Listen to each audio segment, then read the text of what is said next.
اس ملک میں role of law کوئی نہیں. گاؤں میں مسئلہ ہو گیا تو مجھے جانا پڑا پولیس اسٹیشن میں. نہ ہی میں مجرم تھا نہ ہی میں ملزم تھا. انہوں نے مجھے بھی لاک اپ میں بند کر دیا. رمضان کا مہینہ تھا. وہ ٹریجڈی میرے ذہن میں ایسی فکس ہوئی کہ میں جب بھی اب دیکھتا ہوں تو سوچتا ہوں کہ یہ معاشرہ تب تک ترقی نہیں کر سکتا, تب تک یہ معاشرہ ڈسپلن نہیں ہو سکتا جب تک اس میں رول آف لا نہیں ہو, جب تک حضرت عمر رضی اللہ تعالیٰ عنہ جیسی کوئی شخصیت, کوئی ایسا بہادر جب تک اس ملک میں نہیں آئے گا تب تک یہ ملک اور اس کی عوام بھیڑوں کی طرح بیچارے دھکے ہی کھائیں گے.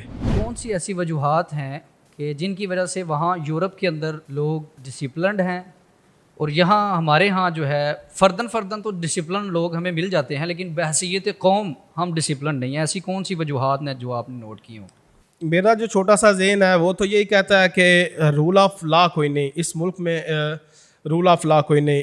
میں 3 سال سروسز کرتا رہا ہوں, ادھر سروس میں رہا ہوں, گورنمنٹ سروس میں, اور شعبہ بھی پیغمبری شعبہ تھا, بچوں کو تعلیم دے رہا تھا. ایک دفعہ گاؤں میں مسئلہ ہو گیا تو مجھے جانا پڑا پولیس اسٹیشن میں, اپنے متعلقہ جو گاؤں کے قریب تھا. تو صرف انکوائری کے لیے میں گیا تھا, نہ ہی میں مجرم تھا نہ ہی میں ملزم تھا. تو انہوں نے مجھے بھی لاک اپ میں بند کر دیا اور رات ادھر ہی رکھا. صبح پھر مجسٹریٹ کے سامنے پیش کیا, اس کے بعد پھر مجھے گھر آنے کی اجازت ملی. رمضان کا مہینہ تھا.